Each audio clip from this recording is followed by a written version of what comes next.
What's up, everybody? Welcome to another episode of Super Gamer Boys. I'm your host, Colonel and Dad, Garrett Morlang, and here in the virtual studio with me is the king of video games and resident power washer extraordinaire, Adrian Holmes. What's up, Adrian?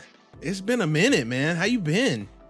Doing good. It has been a minute. I know it's like it's only been we just skipped a week, but yeah, I was thinking at earlier today when I texted you, I'm like, I feel like it's been like longer than like a month, double that. Yeah, it's been a lifetime since I've talked to you about video games. You never realize the gap of time, when you have something that you do regularly and you skip it for like a week or so, and it just that I don't know, the stretch of time between it just feels infinitely longer for some reason. I'm sure it's just a mental thing, but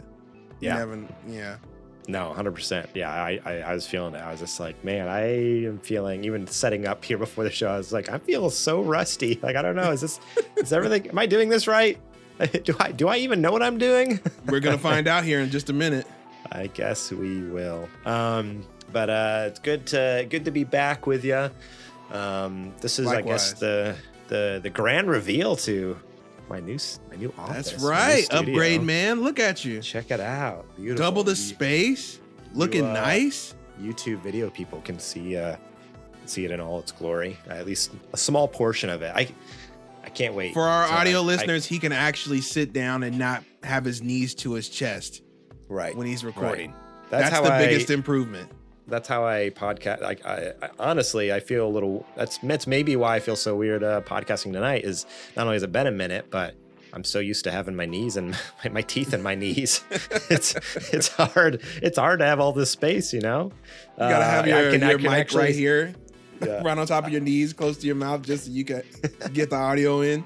Yeah, I can actually stretch my arms out, and I can't touch both walls. It's great.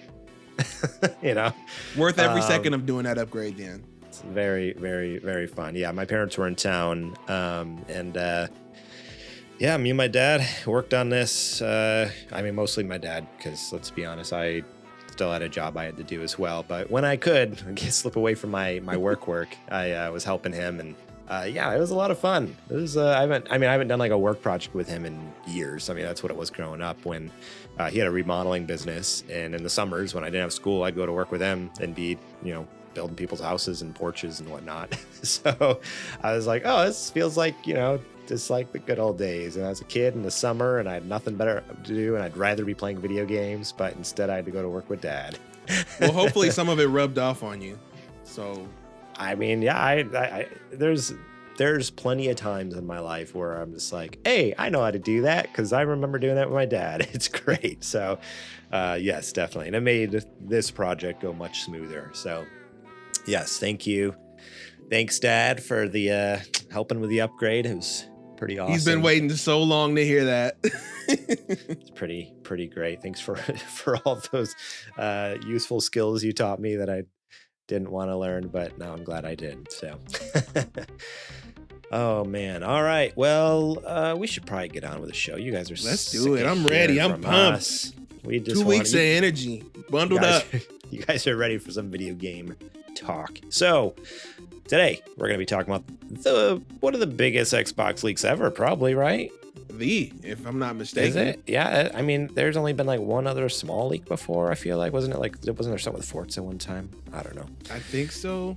But maybe some plans about that little streaming box that they were gonna do, but they looks like they canceled from these notes. So right. Yeah. So today we're talking about the biggest Xbox leak ever, how no one can trust Unity anymore, and how PlayStation might have got hacked again. But first, let's give a quick shout out to our Patreon producers, Bumple Smash, Eddie Martin, and Kajoma01. And our Super Gamer sponsors, Julie Bates and Mama Mare. If you want to be awesome just like those folks, head over to patreon.com/supergamerboys, where you can support us starting at just $1 a month. That's right, $1, and you get episodes early and ad-free, such as this show.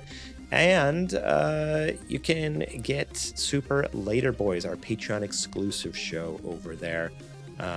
It's coming. We promise. It's coming. Yeah.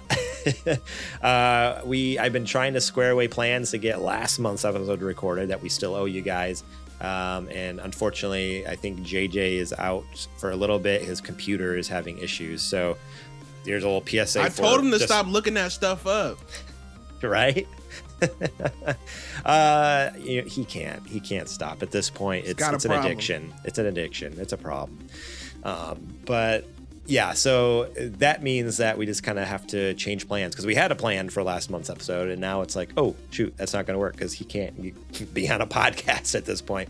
So yeah, we're working that out. We think we have it straightened up. We just need to talk with one little guestie and see if they're in, and we should be back in business. So stay tuned. Sorry so much for the wait. I feel like it's been a weird couple months. Yeah, between missing Super Later Boys and then like missing a couple episodes due to travel, and it hasn't been too. that weird since back in March, when like we all almost got taken out by the Grim Reaper one after another. That's true. Yeah, that was a weird period of time where it was just like, yeah, we were just constantly sick and on death's door.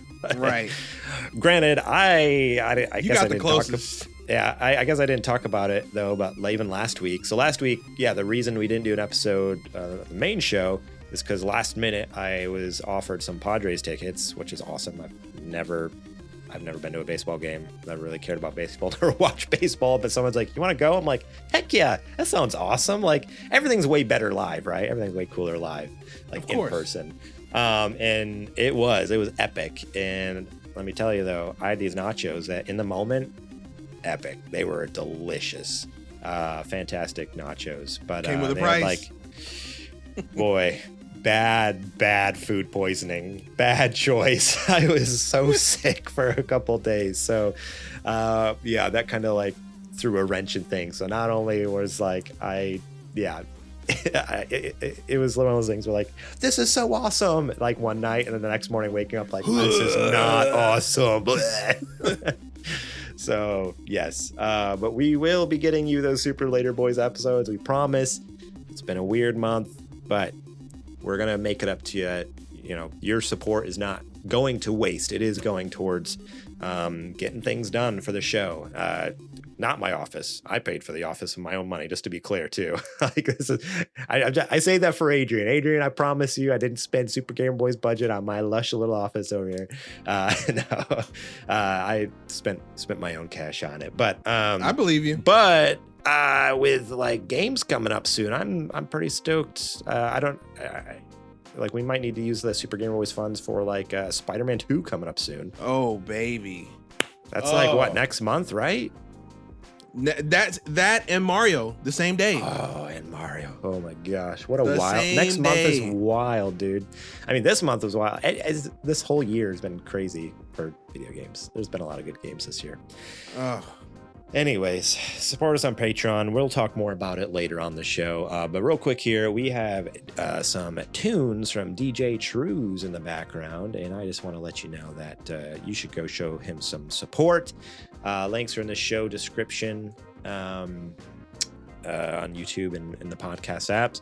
So make sure to go find that, click on it, listen to his stuff, like it, add it to your library, whatever. Put it on your playlist. DJ Trues, he's got the jams, he's got the tunes, and they're fantastic. So thank you very much for allowing us to use your music. And with that, let's I think it's time to check the mail. Let's do it. Boot them on up. Hit the dust off of it.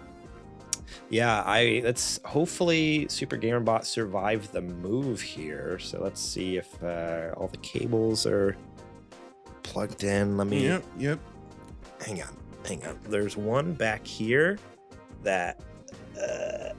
I'm sure you upgraded everything with. Oh, there we go. There was a loose cable back there. Got it good to go. But you're sweet. Back. Looks like vacation's over. Oh well, let's get started. Okay. All right. Yes, vacation is over. Fair Super enough. Gamer Bot. If you can call throwing up your head in the toilet.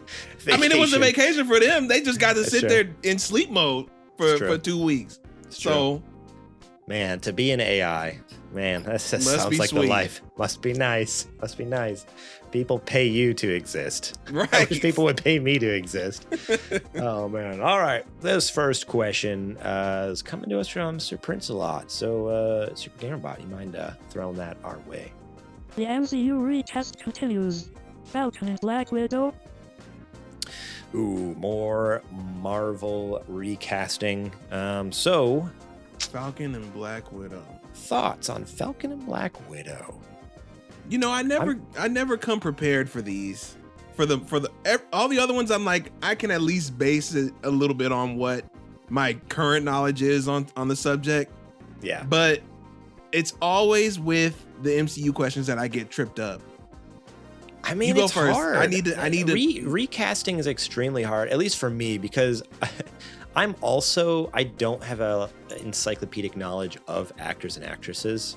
So I struggle with it. Like it's something I have to look up ahead of time, to be completely honest. I'll give you a peek behind the curtain. I don't come up with these on the spot, but it's because I can't. Like my brain is not wired that way. Like if people say people's names, I'm like, oh yeah, I know that person. Exactly. But if someone's like,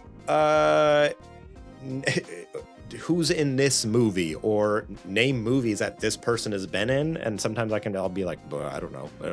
Like I have no idea what you're talking about. Like I maybe know your most popular movie, and anything after that, if you did like a niche project, yeah, it's a toss up. 50-50, I might know what else you were in. So yeah. So for me, the first one for Falcon, I originally was going to be like, well, my original thought was like, it would have been cool if because technically, Falcon was already recast. Anthony Mackie was not the original. It was Don Cheadle originally in Iron Man. And then they recast. You're thinking of War Machine. Oh, you're right. War Machine. I got them mixed up. No, isn't it? Wasn't he Falcon? No. Nope. No, he was. Anthony Mackie was always Falcon. You're right. Terrence Howard was the original Rhodey, and then he famously fumbled the bag horribly. That's what it was. I just got it reversed. But yeah, I'm thinking War Machine, but I got it. I thought it was. And then Don Cheadle and then Terrence Howard. Right. But it's Terrence Howard and Don, so I just reversed it. Okay, right. Then Don Cheadle came in. Yeah. But that is not Falcon. You're right. That's War Machine. I mean, so Anthony Mackie, he's been there from the start, but I'm gonna be honest, I can't even remember when. It's gonna sound terrible. I mean, it's been a long time since I've watched the Marvel movies. Like, what was the first movie Falcon was even in? I don't even remember like the origin of Falcon. Like, where the heck did he even come from? The first time I remember him being prominent in a movie is, I want to say, Civil War. I'm sure some Marvel nerd's gonna come out. Actually, he had a cameo in the background of, I don't know, Marvel as Iron Man 3. America, yeah, the Captain America movies though. Like, I do not like Civil War. Well, because yeah, it might. You know what? It might be. It might be Winter Soldier. Winter Soldier, maybe. But maybe it was Civil War. I don't know. Either way, those early ones, honestly, like they all kind of blur together. I haven't watched them in so long. It's been a while. It's been a long time. In that case, though, someone who has something I appreciate about, because I loved Falcon and Winter Soldier, that new show. That was really good. Mm-hmm. Captain America. He's Captain America now. But something I like about his character is it just has, and it is more, I guess, evident even in the earlier shows like Civil War and stuff like that, but movies, I should say. He just has an energy, and this is going to sound like such an old person thing to say, but a youth to him. I don't know, compared to some of the other heroes, like I don't know, like Tony Stark and Thor and all, like they feel old because they're older, they're older than Falcon in the show. And so I was trying to think of like, all right, what's another like character that has like a young feel to them, that energy, because yeah, Falcon needs to be taking over for the old Avengers, who are now kind of out of the picture, moving out of the picture. The only person I could think of, and I came at this from like, if we're recasting, like Anthony Mackie existed and he needs to be replaced. I went with he John technically Boyd. does, because he is Captain America now. So there does need to be a new Falcon. That's true. That's true. But So- I mean, like, it's not like whatever his real name is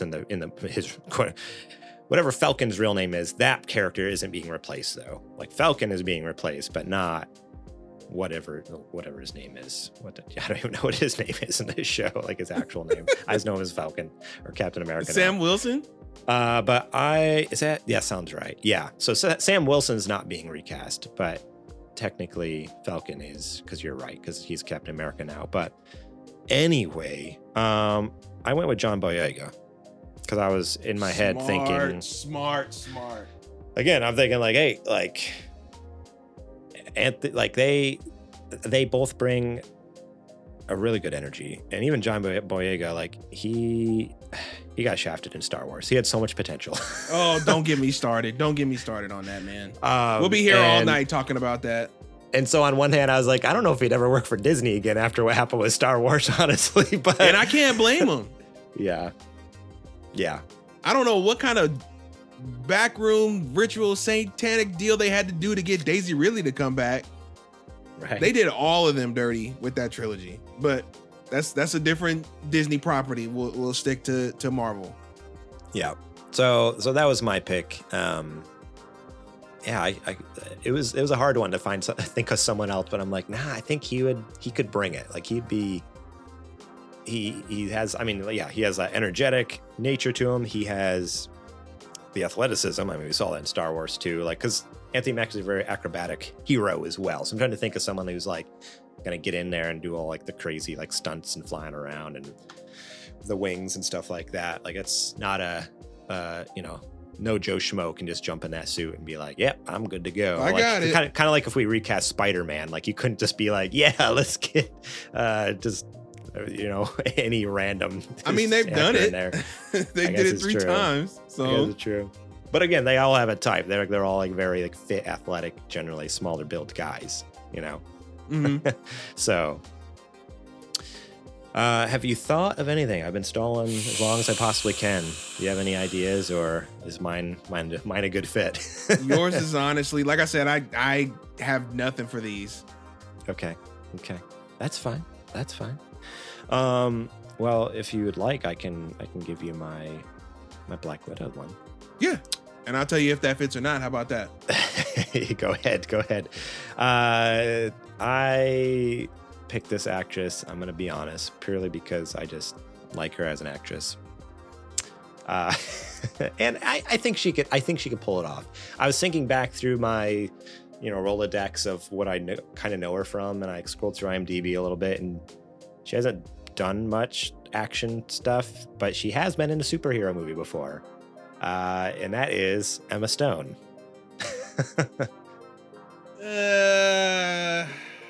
I don't know about that one. No? Nah, she doesn't seem like the type. I don't look at Emma Stone and think, in the right circumstances, she could beat me down. You know what I mean? Did you think that about Scarlett Johansson before either? I think Scarlett Johansson, she's lived. You know what I mean? Like she hangs out or has hung out over during her time with people that's like, we're gonna show you how to knife fight. I don't know, just something crazy. Like, I believe that she knows how to squabble. But I feel like I it's don't think because we've seen her Emma as Stone. Black Widow now, though. It's because we've seen her in that Black Widow role. Like, I feel I like don't think before it's that. But I know I think Black Widow confirmed it. But I feel like just by the roles that she's had before, because this isn't the first isn't the first role where she's had to do action stuff. So by saying that, I think she knows how to squabble. But I could not say that about Emma Stone. Emma Stone always looks like safe. I don't know what other word to put it. Like, she's not gonna do anything if she was pushed to the limit, Yeah. No, I totally get it. I guess in my head, like, I mean, I was coming from it through the eyes of like, yeah, like before Avengers. Me personally, I couldn't think of. I mean, I'd rather say Margot Robbie. I didn't. Margot Robbie would have been over Emma Stone though. I feel like Margot Robbie is like more so like on that You're scale. thinking that about her as about. Barbie.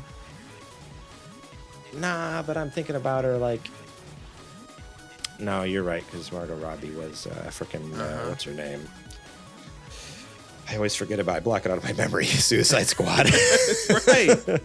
Harley Quinn. I don't want to remember. I don't want to think about it because it's so bad. But no, the second Suicide. Wait, I still haven't seen the second one. I haven't seen the second one. The pseudo second one reboot was actually really good. The first one was awful. Okay. Yeah, the first one very bad. Okay. That's fair. Because I was gonna say, like, on that scale you were talking about with like Scarlett Johansson and Emma Stone, like, I feel like initially I was like Margot Robbie is like even further on that, like, past Emma Stone, but now that you've mentioned it, I'm like, no, you know what? Yeah, she's in the middle.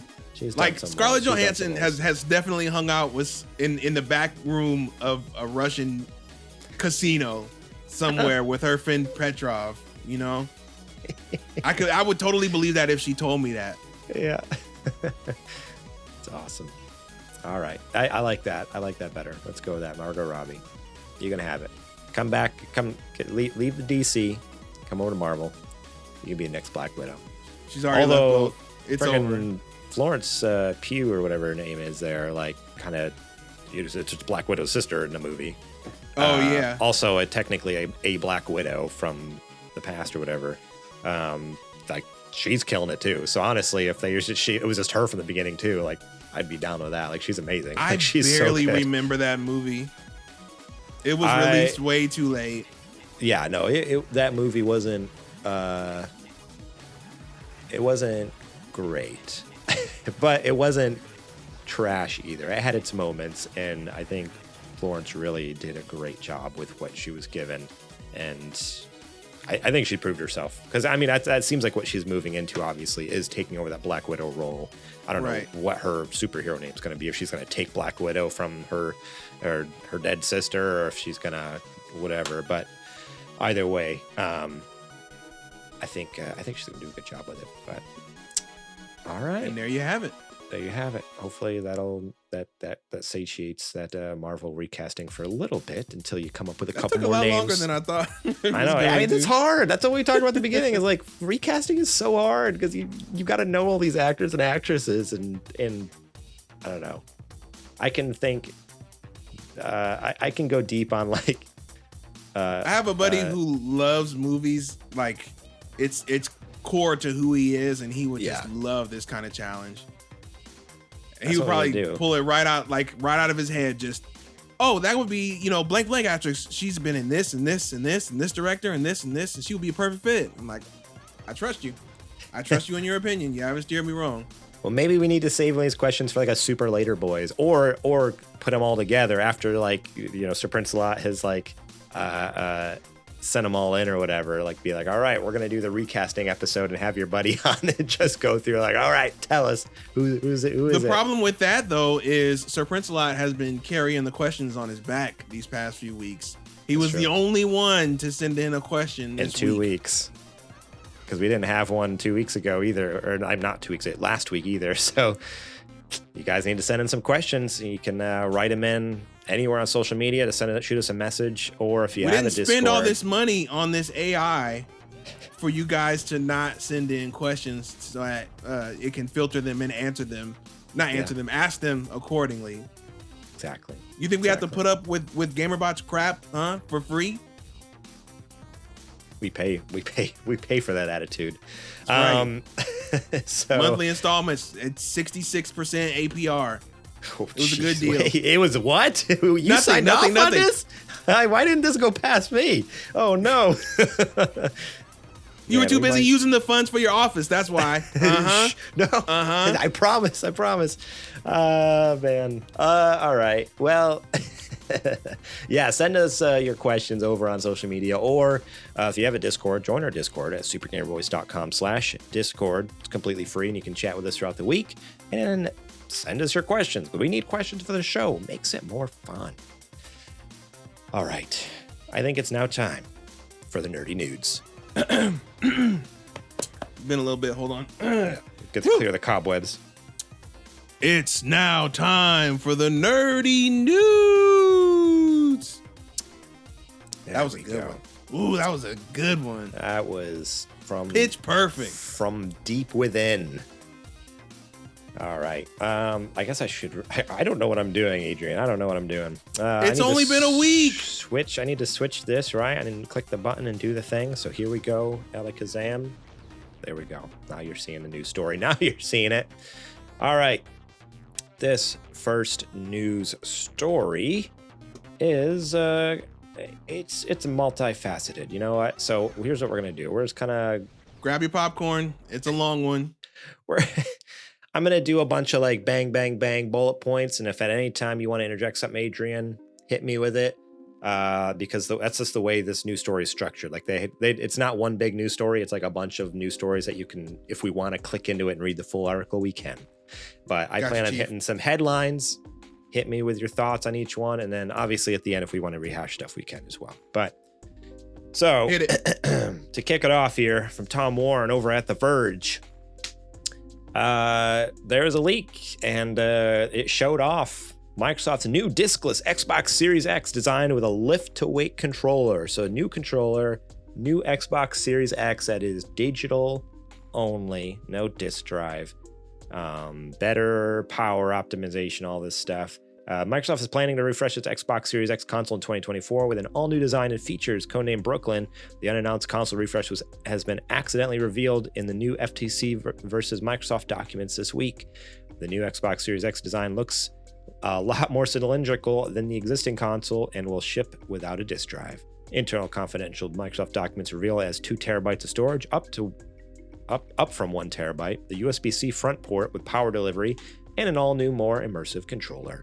The controller's features, it's not in the article here in front of me, but if I remember right, it had like some haptic feedback type stuff. So it sounds like they're starting to head in a direction of some of this cool stuff that DualSense added with, or PlayStation added with the DualSense controller. Not 100%, like not like it doesn't have like the haptic triggers and stuff, but like haptic like rumble and stuff like that. So I don't know. I thought that stuff was pretty cool. But yeah, what are your thoughts on the actual leaked contents here? I feel like I'm in the minority. I love the design of the new upcoming console, but I was one of the few that actually really like the way that the Series X is designed. I love the fact that it's just a big monolith, that it's just like we contain the universe of Xbox here within this monument. All you have to do is power it on and set it free. You know, it's so unassuming, but then when you turn it on, you get to see the full power of it. I love this design a lot too. Mm-hmm. I don't know if I like it as much as the original, but I wouldn't mind having either one. I like the original better because the original looks more like a game console to me. This looks like the new Wi-Fi routers I just bought for our house like 2 months ago. We upgraded. That's what everybody said about the PS5 was a Wi-Fi router. But that's like it has. That looks more like a Wi-Fi router to me than the Xbox. It has a Wi-Fi like. The Xbox reminds me of those Macs that they put out, the Mac Pros, like 10 years ago.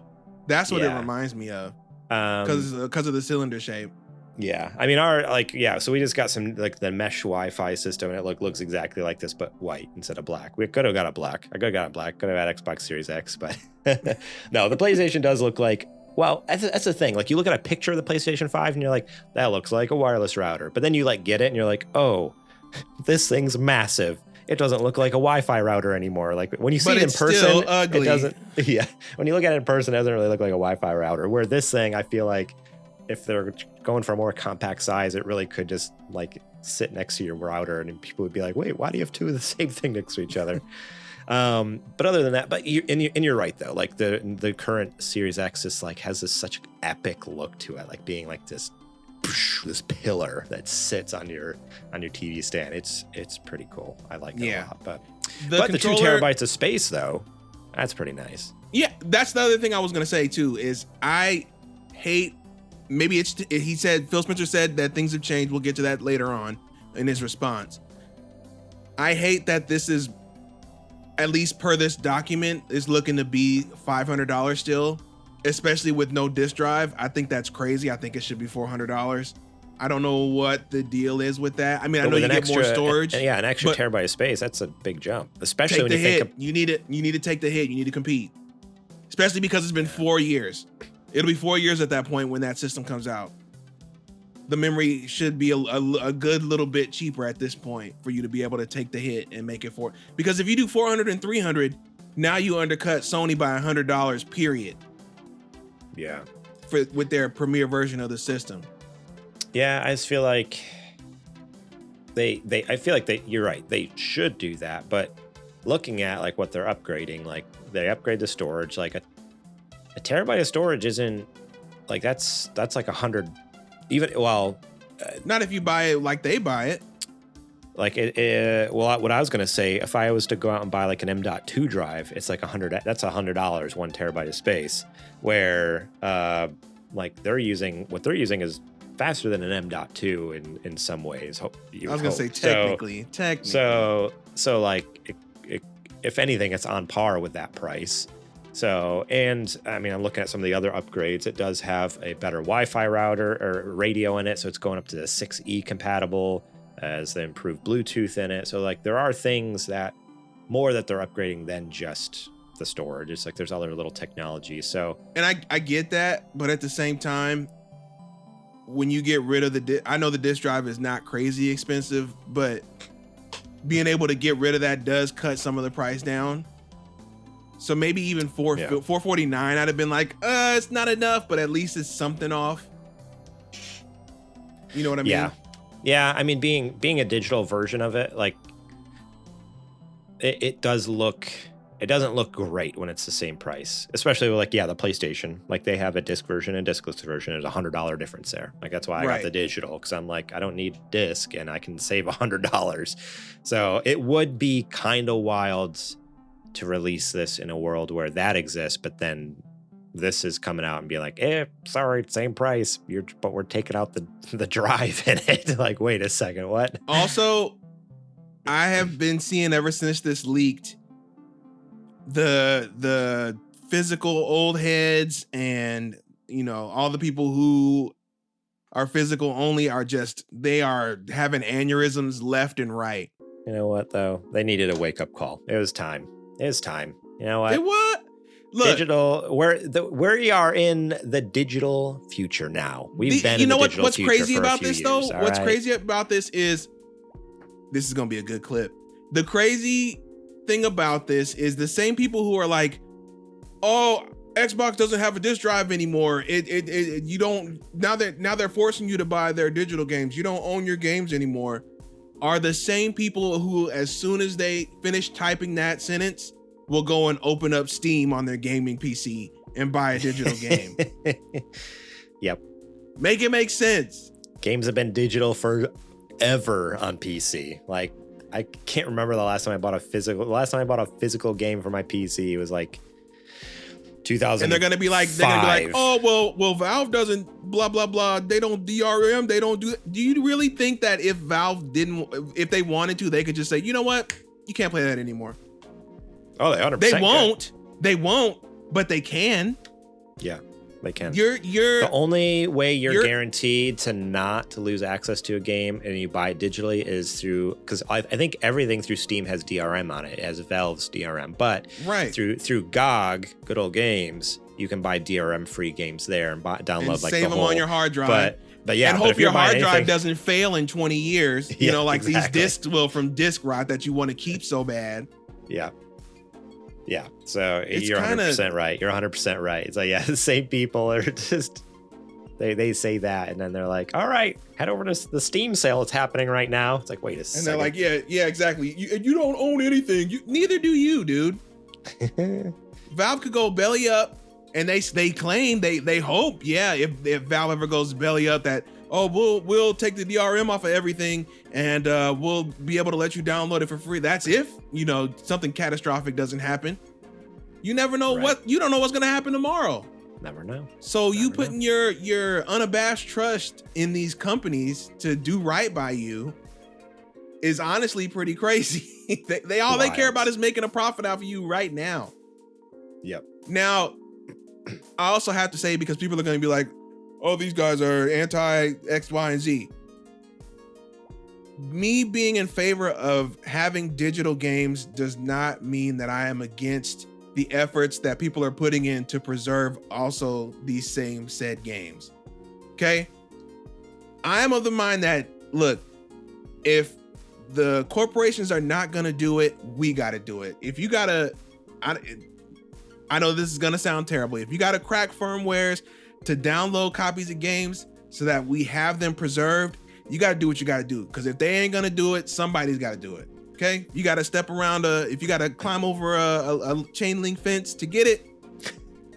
Hey, because if you look at the landscape, none of them are doing it. Yeah. Xbox was doing it for a quick minute, and then they were like, never mind. We're done. Right. Yeah. They had that big effort to bring all the backwards compatible games to Game Pass and to Xbox service, so you can purchase all and play original Xbox games and Xbox 360 games. It's like that lasted like, and they were going hard on it for maybe a year, minute, and then all of a sudden it's like, it's not even like they canceled. They just like kind of walked away real quiet. Like, well, they won't notice. That's the hard part, right? Is that they probably walked away from it because they weren't seeing much of a return on it. But you have to understand, and I'm sure that they do, but they also are a business, and they, at the end of the day, it's about their bottom line. When you make efforts like this is not about getting a return on this. This is an investment in the arts themselves, right? Yeah. That's why I'm so upset at certain situations like that. Like, I'm still to this day upset that PS5 should be able to play every game back to PS1, but it doesn't. That's insane. Yeah. There's honestly no explanation that Sony could give why I can't play all these past games, even if they are through, built-in emulators for PS1, PS2, and so on and so forth. If I put any PlayStation disc into that system, or if I buy and I should be able to, on the digital front, be able to buy any past PlayStation game, download it, and play it. Yeah. But they don't put that effort in. Yeah. So they have a few of them, so they've actually proven that it does work, but they're not willing to go 100% with it. They're like, they won't build a PS3 emulator. The technology is here, and the technology is playable. We have proof of concept and everything, but we just don't want to invest any more money to make it open to you guys to actually use. We're just going to keep it on the back end so we can drip feed you, like slow feed, these random games they come up with. It's like, no one played that game. What is this game? Like, the other day I was looking at the classics library before my subscription expires in a month, and I looked. And I was just like, what the heck? Like, I didn't remember the names of them, but I'm like, no one ever played these games. Like, because they recently added some PS1 games. I'm like, what the heck are these? Like, this is wild. Like, I don't know. I don't know what they're doing over there, but yeah. So I feel like two things can be true at the same time. I am all for going forward with digital games. I do think also, because they are fully going digital, they should bring the cost back down, but of course they're not going to do that, because why would they? Because you're going to pay it anyway. Yep. And at the same time, I still think that games should be preserved for the sake of the arts by any means necessary. So do what you got to do to get them. If the company is not going to do it, somebody's got to do it, and I'm not going to judge you. However, you got to get it done. But generations from now should be able to play these games. So yeah. And Sourceful TV in the chat says, because they want you to get a PlayStation Plus for that access. The original PS3 backwards compatibility, and then later models they removed it. Yeah, exactly. Like that right now, it's just a money grab. But it's just, what's unfortunate is, like, even the way they're trying to make money, like they're doing such a bad job at that. It's like, if you want us to pay for PlayStation Plus, put good games on there then. Put all of them on. You have. I know they have multiple servers with every PlayStation game on there. I know they do. Yeah. Yeah. What are we doing? They have access to all these games, and they're just like, instead putting like just this no name whatever game on there that you've never heard of, this Duck random Walker soccer 4D. game or something. It's like, what the heck? Like, no, give me freaking Metal Gear Solid on there. Give me Right. whatever. Now, like, I don't know. If they had, you can play. You put SOCOM on there. Give me them PS2 games. I want to play SOCOM again. From PS5, if you can play from PS4 to PS1 through the PlayStation Plus, that would be worth the $160. Yeah, I'd spend $160 a year for that. 100%. Easy to have access to the whole catalog for sure. But not with the output they have now. No. So, yeah, I'm all for Crazy. digital. I'm at the same time all for preservation. I don't care if you think that's contradictory. It's not. People can be excited about two things at once. That's what being human is having the capacity for it. The controller, I mean, feel like it's whatever. Like they added some haptics. It's not like burning any houses down, but it's also like, I don't know. It's not bad. I saw some people being like, "Oh, I don't know about this controller." I think I'm not a fan of the color scheme. The black. I feel like if you're gonna do a black and white color scheme, the console should have some white something in there somewhere. Oh yeah. The color scheme's a little wonky. I agree with that. Yeah, I've seen some people who are unsure of it. And I'm like, I don't have any problem necessarily with the controller design or with like the features, but yeah, the design is kind of. It's probably for the best that they didn't put like their version of triggers or anything in there, because then devs would have to go back and patch in that support for it, and you can't guarantee that everybody's going to do that. So it'd have been a waste of effort.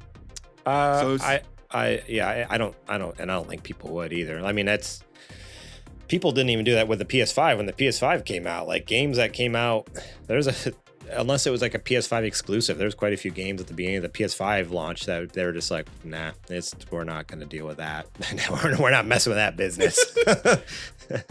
Let's move on here though with the story. Some more documents that were leaked was also pertaining to Bethesda games.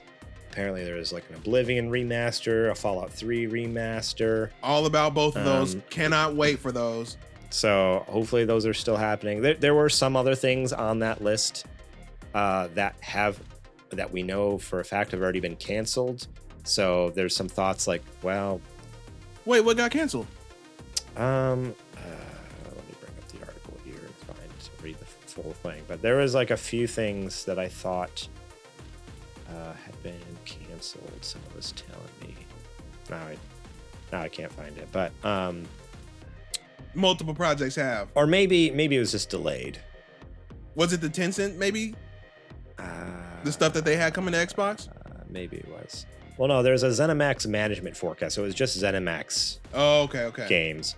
I think there was like, I can't find it now. I think there was like something that was canceled, and then something else that was like quite a few things that were just delayed. So a lot of people are kind of like, these may or may not even happen. Like they could be like, I think according to the calendar here I have, like originally it was for it says FY 22E. I think that's supposed to be financial year 2022.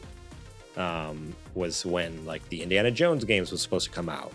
But here we are in 2023, and we only just heard that they're like working on Indiana Jones now. You know, they've been in pre-production. They just got like main production. Out. So, oh no, Angel, why? Sorry, I was looking over at the chat. Angel in the chat says, "When is the Super Gamer Boys coming out?" Hey, we took 1 week. We took 1 week off. All right, we took 1 week off. Calm down. I'm sorry. It was delayed. Okay. It was delayed. Oh, he corrects. He says the game. Okay. And Sourcel says, "How do I unsub?" Oh no, everyone's leaving. Oh man, we missed 1 week and everyone loses their minds. Oh no, we're the new Embracer group. Oh no. But yeah, I would be stoked for Fallout 3 remaster. Are you kidding me? That game was like, that's like one of my favorite Fallout games. Fallout 3 and Fallout New Vegas are like perfect Fallout. So to get a remaster, throw on some 3 Dog going around busting rad roaches in their kneecaps. Yes, give it. 3 Dog 100%. Radio. They've remastered Skyrim, 100 different ways. Like, why haven't we shown some love to like the actual good game? Skyrim's trash compared to Fallout. All right. All right, relax. I'm gonna say it. I'm gonna be the first to say it here. You're taking it Somebody always had to take it too far. I don't think people have been taking it far enough, you know? Skyrim's not that good. Fantasy setting, not good, not fun. The views expressed in this podcast by the individuals in this podcast are not representative of Super Gamer Boys as a whole. There's a reason we don't live in the dark ages anymore, right? Like, we have technology nowadays because it sucks. No one actually likes it there, all right? Give me some cool futuristic shooter guns. No, people just got mad because some people had magic and others didn't. So they were like, we're just going to make it to where everybody's lame. And here we are. And they killed all the dragons and all the magical creatures. And now we're here paying credit card bills. Are you happy? As long as I get cool. The fall. I just hope the Fallout era comes, actually happens one day. That's all. I just want to. No, what are you talking about? No! I just want to live out in a wasteland, shoot some rad roaches. Oh man, yeah, that's how it goes. It's like Bethesda's is still in the future. First, it was Skyrim. That was our past, and then we're in the present now. They haven't made a game about the present, but then there will be Fallout, and then man said, "I hope we get engaged in nuclear war." I can't wait for that. As long as we got bunkers, we're good. We're good, right? No. You think they're letting us common folk in bunkers? Okay, good luck. I mean, they got to experiment on someone, right? They only need a few of us. They only need a few of us. And Sourcel TV says, hate that. I'm sorry. I got a little heated about Skyrim there. I apologize. I know. Just our numbers are just dropping. Like, oh, shoot. Everyone just tuned off. We're going to have to release a video. Well, it looks like an apology video. Just the... Hang on, the apology like video where I comes in from this.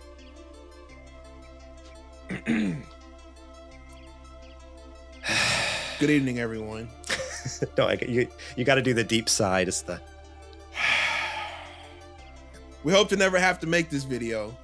Sorry, guys. I'm really sorry.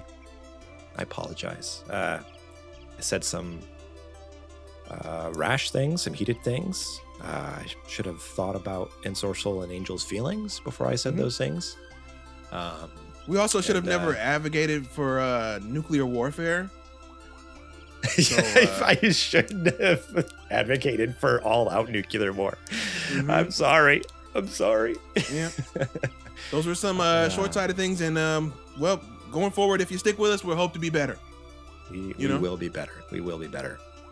Maybe. All right. Next thing on this news story, though, is this leak's huge. This might just be the whole show. Are we going to talk about this? I'm fine with that. There's so much to this leak. Next, Microsoft's Phil Spencer says acquiring Nintendo would be a career moment. Some emails came out in your dreams where Xbox was apparently seriously considering reaching out to Nintendo to buy Nintendo. They did that already, and they got laughed out the room. They did that years ago. It's absolutely wild. Yeah, I don't know in what world they thought they could ever get Nintendo. But yeah, there's these behind the scenes emails with Microsoft Gaming CEO Phil Spencer would really like to buy Nintendo someday. In an August 2020 email to two top Microsoft marketing executives, Spencer wrote that Nintendo is the prime asset for us in gaming, and that getting Nintendo would be a career moment, and I honestly believe a good move for both companies. Yeah. No, not at all. How does that? What are you? How does that benefit Nintendo at all? The emails were revealed as part of a trend. Yeah, they're gonna benefit by going to a platform with a third of the amount of the potential customer base. Right. Yeah, that's a benefit. As part of the leaked documents from the FTC versus Microsoft lawsuit, one executive, Takeshi Nimoto, asked Spencer and Chris Capicella in an email titled Random Thought about why Microsoft isn't finding acquisition targets like Nintendo a more attractive way to increase our consumer exposure and relevance. And at the time, Microsoft was in discussions to acquire TikTok, and Nimoto didn't feel it would be the best match. I don't remember that. When was Microsoft going to acquire TikTok? How did I miss that? That was in 2020, TikTok. Apparently. Yeah. That's what it says in the article in 2020. That's when everybody was like, we got to get TikTok out of here. Well, not everybody. It was people who have never, rotated a PDF before, that aging up.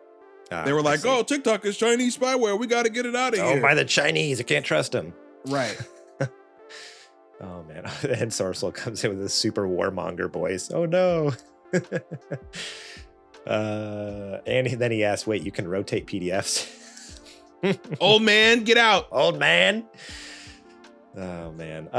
So I don't have much more to say about this other than how and why, and it's not even worth entertaining. This was never gonna happen. This was just, I think this got blown way out of context. I think it was filling in this dude just having a good time. Being like, oh man, you know how when everybody has the conversation, oh, what if we won the lottery? What would you do? It's that. I mean, yeah, we do that every week. What if people actually watched our show? How cool would that be? You know? Yeah, there's nothing here. All right. Well, speaking of the new console we talked about earlier, Microsoft's next Xbox could be coming. Or sorry, this is not referring to the one we talked about earlier. This is talking about to next gen. According to Microsoft, they think next-gen consoles could be coming as soon as 2028. Envisions hybrid computing. So they're going to be... Is that soon? I feel like that's still a ways out. I mean, okay, it's 5 years. That's 5 years. Yeah, that is a longer console generation than normal, because normally probably in the next... I mean, it was going to be extended anyway, right? Because we had a couple year gap there where there was virtually no sales movement, weren't happening.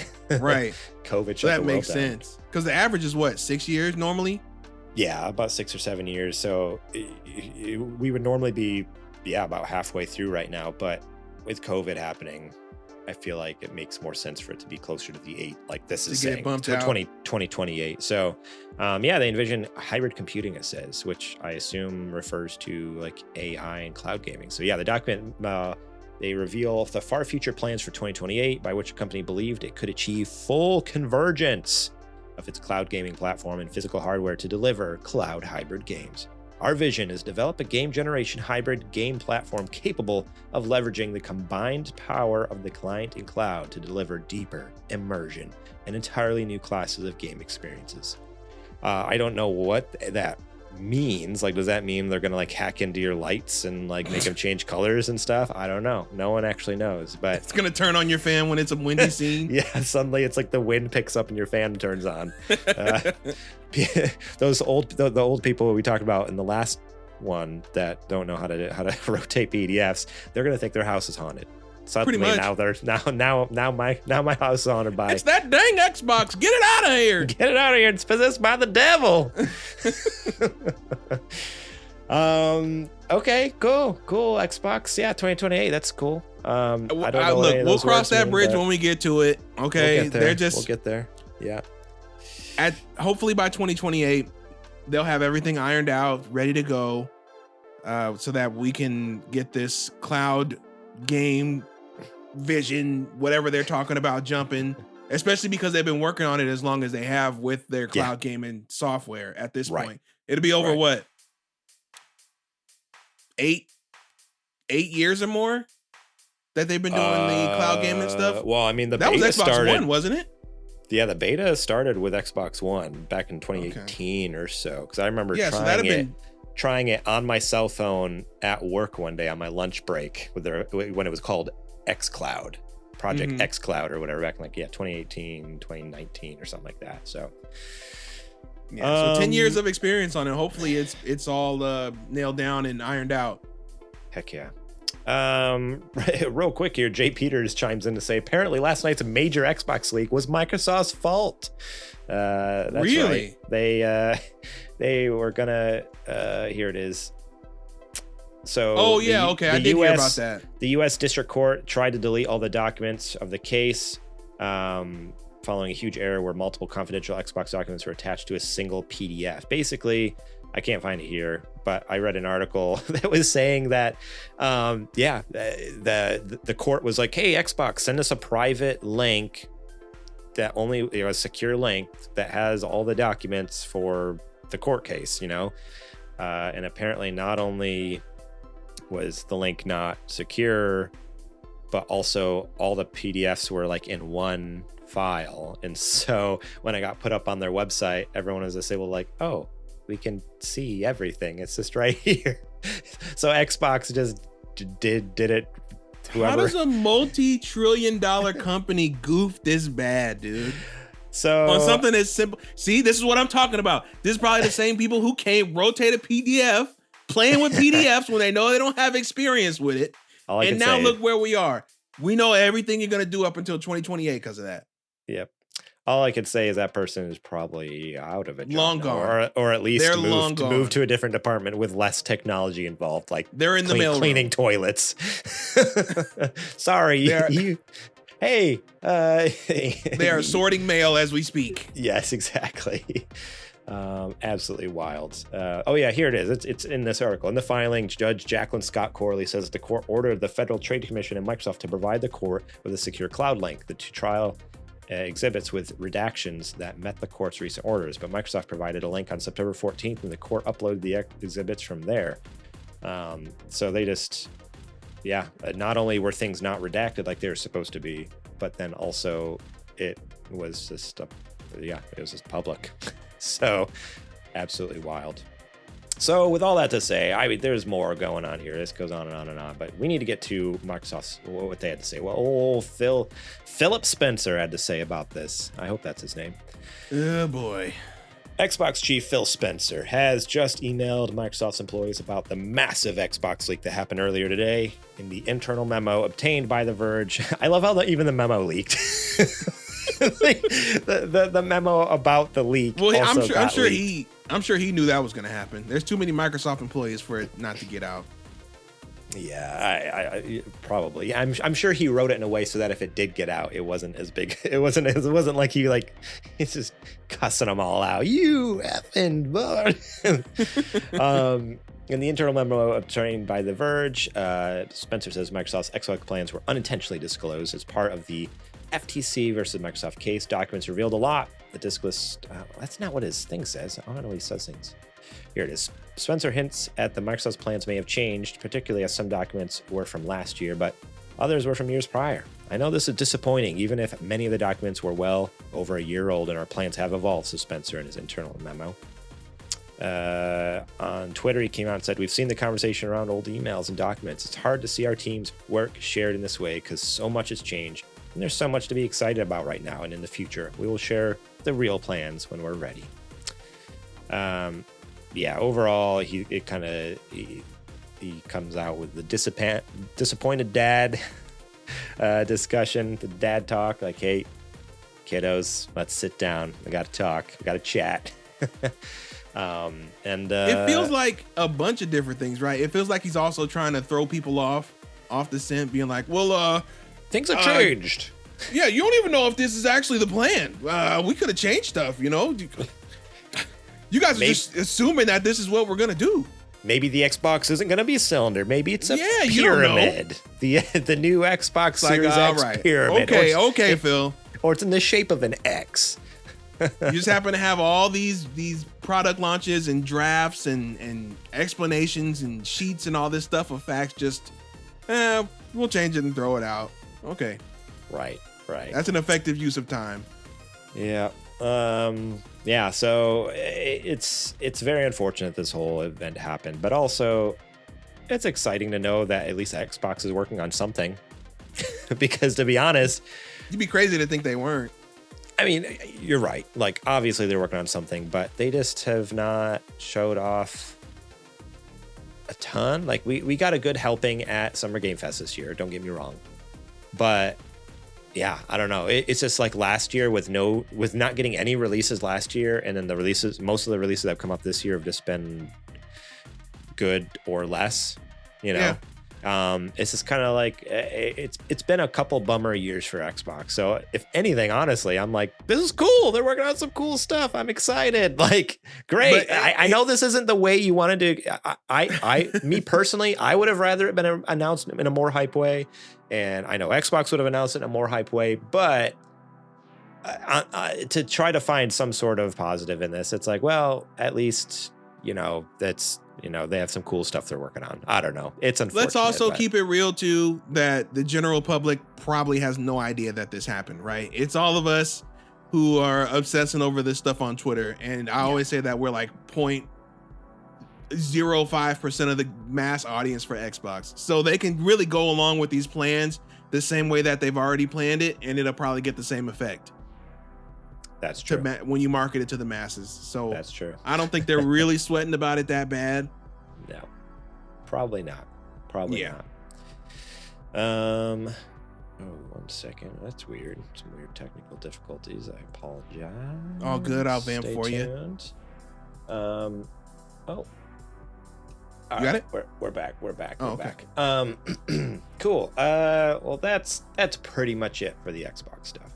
There's more, but boy, we have been going on that for we've been going on the show for over an hour, and we did one news story. So We owe people 2 weeks worth of content, man. we have You 2 can just weeks. keep We it do going. have 2. What's funny is a lot of these stories were ones we were going to do last week, but it was back when it first happened. And honestly, I'm kind of glad we waited because at that We point, got the updates. yeah, at that point, Phil Spencer hadn't responded yet. And same thing with this next news story, which comes from... Oh, these clowns. Oh, okay. This one is from GameDeveloper.com. I'd never heard of this, but apparently it's a new site for game developers. So I'm like, that seems pretty trustworthy for... Not the website. I was talking about Unity. I want to make that clear. Unity apologizes to devs, reveals updated runtime fee policy. Excuse me. This is written by Bryant Francis, senior editor over at GameDeveloper.com. Unity's much derided runtime fee is receiving a massive rework. So, to catch you up to speed here, last week they announced that basically, if you're making games on Unity, the fees were going to be astronomical, which is wild because for the longest time, Unity's been known for being either free, depending on the size of your project, or very, very affordable. Very affordable. And very quickly things got out of hand when they're like, hey, for every download, you're going to have to pay big bucks now. And everyone is like, 20 cents what? an install. That's crazy. Wild. Paying to install at all, or having the dev pay to install at all, is crazy. 20 cents is just That's a lot. That adds astronomical. up. Could you imagine? I I don't have could to. I don't have to. I saw many independent developers were enraged over this, more than I've ever seen get upset at anything. Like, they were coming out the woodwork. Some were like, I think Cult of the Lamb was like, yo, if this doesn't change, we're deleting Cult of the Lamb. Like the in day before January. that was going into effect, they were like going to delete the game. But so the much derided runtime fee is receiving a massive rework almost 2 weeks after its disastrous debut. In an open letter posted on the Unity blog. Don't you love that? An open letter from X company here. It's like, there's nothing like CEO Mr. Green. Yeah. The company formally apologized for the chaos sowed since the announcement and revealed massive changes to the policy in response to a week of negative feedback from the game development community. The Unity runtime fee will no longer apply to games built on Unity Personal. Developers on said plan will be able to now earn up to $200,000 in revenue according to the terms of service. Those developers will also no longer be required to use the Made with Unity splash screen. For developers on the Pro and Enterprise plans, the runtime fee will only take effect beginning with the next LTS version of Unity arriving in 2024. So as long as you stay on the old version, you don't have to pay fees. So when you upgrade to Unity 2024, whatever they're going to call that, you'll have to start paying fees after a certain point. Games made on the current or prior version of Unity will not be included unless they are upgraded to the next version. We'll make sure that you can stay on the terms applicable for the version of Unity editor you are using, the company wrote in its announcement. Games subject to the runtime fee will have the option to either be subject to a 2.5% revenue share or a calculated fee based on the number of new people engaging with your game each month. I do like that they added the number of new people engaging, because that was one of the fears with the old thing, was like it was per download. It's like, well, what if someone installs it and then deletes uninstalls it and then uninstalls it again, and then it goes back and forth. But now it says new downloads, new people engaging with your game each month. I'm like, okay, that is better. So that way you're not doubling up on the same person. like me, I uninstall and install games all the time. Like I'd be racking up their bill, unfortunately. Unity says revenue and the new people phrased elsewhere as initial engagements can both be reported by developers who will always be billed for the lesser amount. No game with less than $1 million in trailing 12 months revenue will be subject to the fee. This is a massive shift from the previous plan, which promised to charge developers anywhere from a fraction of a penny, this 0.001 cent, to 20 cents each time their game was installed. Those rates would vary based on which Unity plan a developer subscribed to and how many installs over a certain threshold their game achieved, and would be charged for all games made in Unity, even ones made in prior versions. In a conversation with game developer last week, Unity Create President Mark Whitten said that this fee was being charged to help invest in the engine, particularly the Unity Runtime Executable.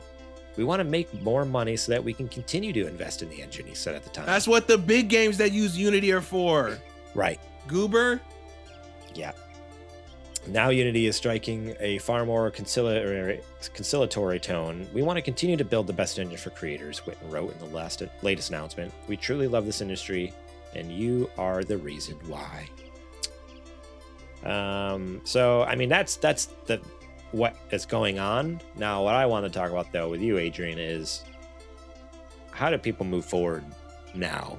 Like, can they trust Unity at all? Nope. Because yes, they backtracked and they fixed some things, but who's to say they won't do it again in some years from now? Right. At any time, like they could just be like, pull the rug out and be like, all right, here we go again. Like this time we didn't for say real. we were going to reverse it forever. Yeah. Because eventually they're, they say they want to make money, and eventually it's going to get down to where it's like, we're going to make money any way we possibly can. And this is how we're going to do it. And there's got to be other ways. Maybe they're not as profitable. I feel like they're looking for like a lot of money right now versus a steady amount over a long time. But yeah, I mean, that's I'm not in their books. I don't know. So yeah, it does really feel like they're kind of going for like let's make as much money as possible fast, instead of like if they should have implemented something before they got to this point. And maybe they're not at that point. But it does, with how drastic the changes are, it did come across as desperate almost. But yeah, I'm 100% with you where it's like they should have like implemented small changes like 5 years ago instead of doing one big change now. Like charge people a fraction of a penny. I mean, and they were, don't get me wrong. They have subscription services. They've had fees. That's the thing. Fees is not new. It's just the drastic change from how little they were to how much they were. It's like there's a way to ease people into this and to, because it was a fraction of a cent before. That's why you track analytics, and that's why you have people who can forecast your numbers and all this stuff. Like, so that way you can like be like 5 years out and be like, you know what, or even like a couple years out and be like, you know what, maybe we should start heading this direction. So that way in X, this many years, we're good, and then we can bump it up again. In a few more years, we bump it up again. Like that's just normal business. That's not even like, that's just being a good business person. Like when I worked in a pest control company, like that's what we do. Like every so many months or whatever, we time it out and be like, all right, we're gonna raise your prices a little bit more. But the next thing you know, like eventually, like people are cool with it. They're on board with it because that's just how business works. Like you just keep raising your prices and you do it a little bit incrementally, and people don't care and they don't notice and they're fine with it. And as long as you keep giving them good quality service, which Unity does, Unity gives a good quality product. Like people are fine with paying that, but they're not fine when it's all of a sudden it's like, hey, we were charging you $10 a month and now it's going to be 60. It's like, what? Right. What? Whoa. What's going on here? Who are you, PlayStation? Yeah, right. So yeah, I don't know. This is just wild that they just thought they were going to get away with that. That's all. I just don't know what headspace they were in where they were like, yeah, this is going to work. At the end of the day, I'm just glad that they walked it back, for the people who are already heavily invested into Unity. I would probably say if you are a new developer or if you're a developer getting ready to start a new project, I would maybe take the time to look into my options and learn other engines if need be. Yeah. Hopefully that this doesn't set a precedent for other engine developers to try to, follow suit in this. Well, I mean, they could, don't get me wrong, like anyone can do anything, but I doubt they would because of the heavy negative backlash that Unity got. Everyone's probably watching and being like, ooh, we're not doing that. Right. But then on the other hand, a lot of the other developers or the game engines, they already charge more than Unity. That's why so many people used Unity, because they were one of the cheaper ones while still giving you a lot of powerful tools.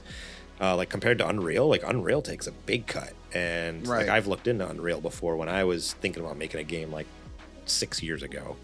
And yeah, there's a couple other ones that like they take a good chunk right off the bat. Like that's why people liked Unity, is because they were one of the cheaper ones. So if anything, really Unity was just kind of getting up on par with the competitors. But again, there's a reason people went with Unity, because it was a good price for good tools. And so to just suddenly be the same price, almost goofed. Yeah, it's like, all right, if I'm paying the same price on Unity, why don't I just switch over to Unreal and I can have Unreal 5 and make some crazy looking game, or whatever. But yeah, we'll see. We'll see what happens. See how long these changes stick. But hopefully they don't try to pull this again. I don't know. Or if they do, at least like nice and easy, nice and slow. Work yourself into it. Don't have to go cold turkey, All right, let's get in this last news story. And honestly, we don't have much to say about this one either. Yeah, because this is the same old story from 2011. It could be the same headline pulled straight from then, but it's not. It's 25th of September today, 2023. This comes from VGC. Tom Ivan writes, a ransomware group claims to have breached all Sony systems.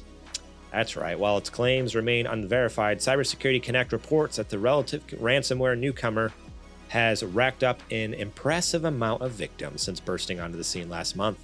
We have successfully compromised all of Sony's systems, the group claimed on both the clear and dark nets. We won't ransom them. We will sell the data. Due to Sony not wanting to pay, data is for sale. According to Cybersecurity Connect, the group has posted some proof of hacked data, although it says this is not particularly compelling information on the face of things. It includes what appear to be screenshots of internal login pages, an internal PowerPoint presentation, several Java files, and a file tree of the leak, which seemingly include fewer than 6,000 files. So that's at least reassuring. Hopefully my information doesn't get leaked again. Because my information was leaked back in the 2011. I put out a tweet even. I was just like, well, when this happened in 2011, the guy who stole my information or purchased my information, I don't know how he got it.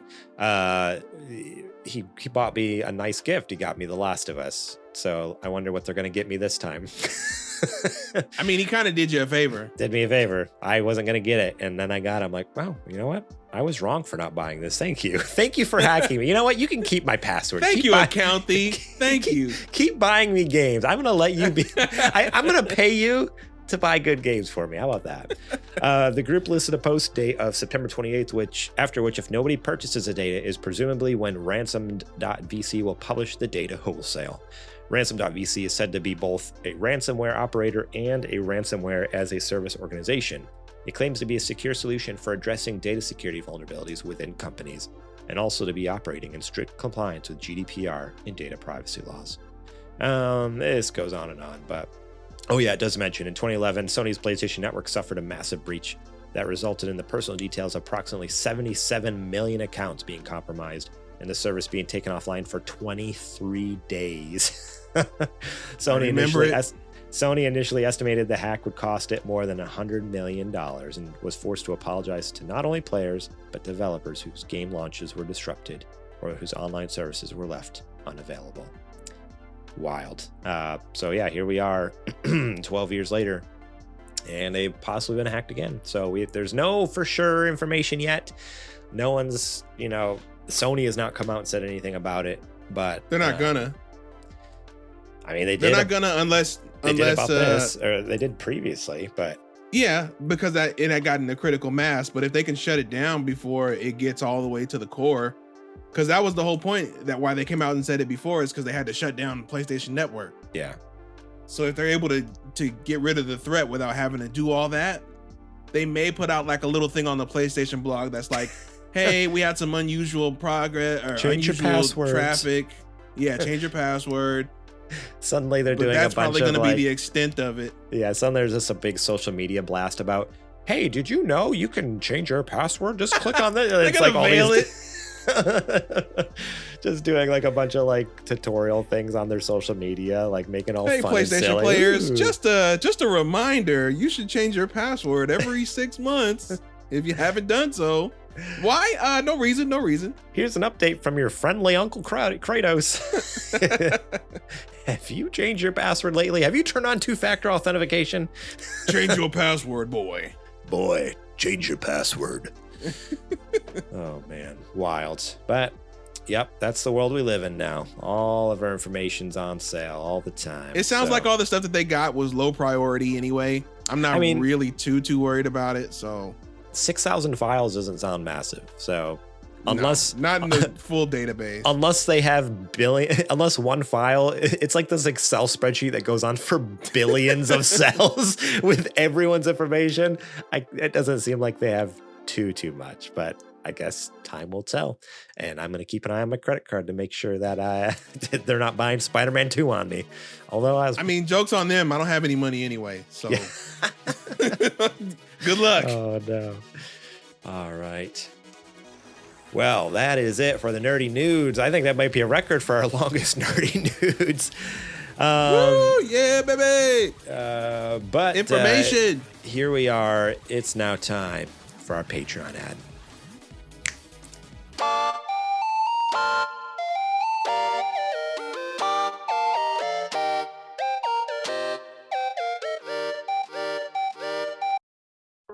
That's right. This is the part of the show where I tell you to go over to patreon.com/supergamerboys. Support us over there starting at just $1 a month. That's right, $1, and you get episodes early and ad-free, such as this show. Immediately after recording, I'm going to edit it, get it up on the interwebs, just on Patreon for you guys to listen to 2 days early before everyone else when they get it Wednesday over on the regular podcast feeds and YouTube. So if you want to get it early and ad-free without this section, basically, hear me yammer about our Patreon, think about supporting us over there. It's for a good cause, helps us make cool stuff with the show. That goes towards buying video games, buying microphones, lights, whatever we need to keep making the content or for purchasing the content to then talk about on our shows. So yeah, think about supporting us over there. $1 a month, $5. You can support us $5 a month if you want to get show notes early. I'll send out the show notes so that way you know what news stories we're going to be talking about, the listener questions, what we've been playing, and you can leave your own thoughts on there. You can answer the listener questions. You can leave your thoughts on the news stories. You can answer what you've been playing. We'll read it out here on the show. So you'll have access to every one of those every week, usually Sunday afternoon. I pop those out there. So think about supporting us. If you want your voice heard on the show, that's probably one of the best ways to do it. $5 a month, leave your thoughts, and we'll read them. $10 a month, you can get a shout out at the beginning of each and every episode as a Super Gamer sponsor. That's right, top of each episode. Just like the two folks that we have right now. I think, who is it? Julie Bates and Mama Mare. They've been sponsors for a while, and we appreciate them a lot. So if you want your name shouted out from the rooftops, go ahead and support us over there. And then the top dog tier, we've got the Patreon producers, the big dogs over there. Towards at $15 a month. They get all those previous perks and the ability to just work with us behind the scenes with pitching segments, pitching shows, being a part of content. Sometimes they're guest on shows. Sometimes they're guest on different streaming content and events that we have. So if you want to be involved in the content itself, so think about supporting us as a Patreon producer, and you can be a part of the show. Help us make the sausage back here. So I can't remember what else I'm supposed to say during the ad segment. It's been a while. Oh, yeah. If you're watching this here at twitch.tv/the think about subscribing. If you have Amazon Prime, that means you have a Prime Gaming sub just sitting there waiting to go. You can link your Amazon account to your Twitch account. Use your Prime Gaming subscription. Cost you $0, completely free. We get $5 out of the deal. You pull $5 right out of Jeff Bezos's pocket, sends it right over to us, and we very much appreciate that. And you get some sick emotes. You can use Adrian's hype face or my pain face, Adrian's ghost face. Go ahead and support us if you want some fun emotes to use around Twitch and help support the show as well for free. Doesn't cost you anything, so think about it. All right, with that, I think it's time to get back to the show.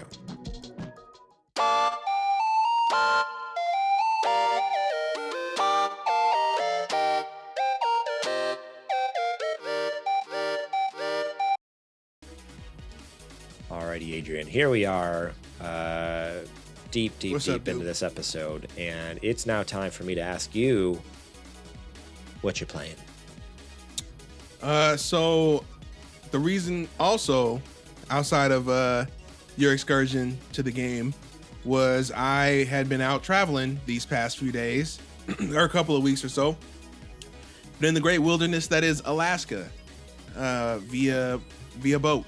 And basically, the only thing I've been playing is the role of I don't know what to say, cruise ship passenger. I was gonna say captain. Like, did they let you drive that thing? Oh no, I would be far too scared. The thing is, I brought stuff to play. I was like, this will be the perfect opportunity. I'm gonna do nothing but at some points, but sit in the room. I'm gonna have nothing else to do, and I brought stuff. And when I wasn't doing anything, I was asleep. So I haven't really played too much of anything for the past couple of weeks. I'm hoping to fix that here pretty soon. I want to get back into, I was playing my Star Ocean on PSP for the first time. Yeah. So hopefully I can get back into that. Like I said, I brought it with me, had every intent to play it. No dice. That's but all right. How about yourself? It's nice sometimes to just like take a break a little bit. I mean, I do that sometimes. Yeah. There's like certain times of the year where I'm like, I'm supposed to talk about video games on a video game podcast, and I don't feel like playing video games. Like, I totally understand. Like, you just want to like experience something different. And so that sounds awesome. It's awesome that you got to do that. Just like go chill on a boat for a week with your family in beautiful Alaska. Like, that sounds amazing. So it was a fantastic trip. I had a great time. But I would be lying if I didn't say that I missed some video games. So I'm hoping to get back into it here pretty hard. Nice. Well, for myself, I tried some. I'm trying to think. Let's go in order here. Monster Hunter Now on the phone. I haven't been able to play this either because I was gone when it came out. What's the word? So I like it. It's basically Pokemon, but if it was just battles, obviously, because you don't catch in Monster Hunter, you kill everything. So it's just Pokemon battles, just tap, tap, tap, tap, tap, tap, tap, and killing stuff. But something, I was talking with Kajoma about it. I forget where it was, if it was on Discord or something. I think it was on his Discord. My only thought is, it's just, at this point, and maybe I'm still building up muscle memory, because it was hard. I'm trying to think back to the beginning of Pokemon Go, and maybe it was the same way with Pokemon Go. But because it's made by Niantic, same company, same login and everything. Like when you fire it up, you just log in and it's like, oh, you already have a Niantic account. Great. Same general game mechanics, but it just doesn't feel like the greatest on the go game. Like Pokemon, you can do like a quick little, like, oh, Pokemon, all right, quick little swipe. Yep, caught that. All right, and you can just like keep walking. It takes very little focus, and to you don't have to like sit there and like pay attention to too much to what's going on. You can do it very passively. Pokemon Go. Monster Hunter Now is at this point, at least for me, a very active game. You have to be paying attention. I can't do it when I'm out on a walk. I have to stop. Like, oh, I'm fighting something. Now, if you're just fighting like the little like. There's like the little, I don't know the names of the monsters yet, but there's like these ones that are like, there's like small monsters and big monsters. If it's a small monster, you can totally fight that without looking and be like, oh, tap, tap, tap, tap, tap, kill, boom, 3 hits, he's dead. But yeah, as soon as you get in a fight with like a big monster, like all of a sudden like, oh, it's a Baroth or whatever it is.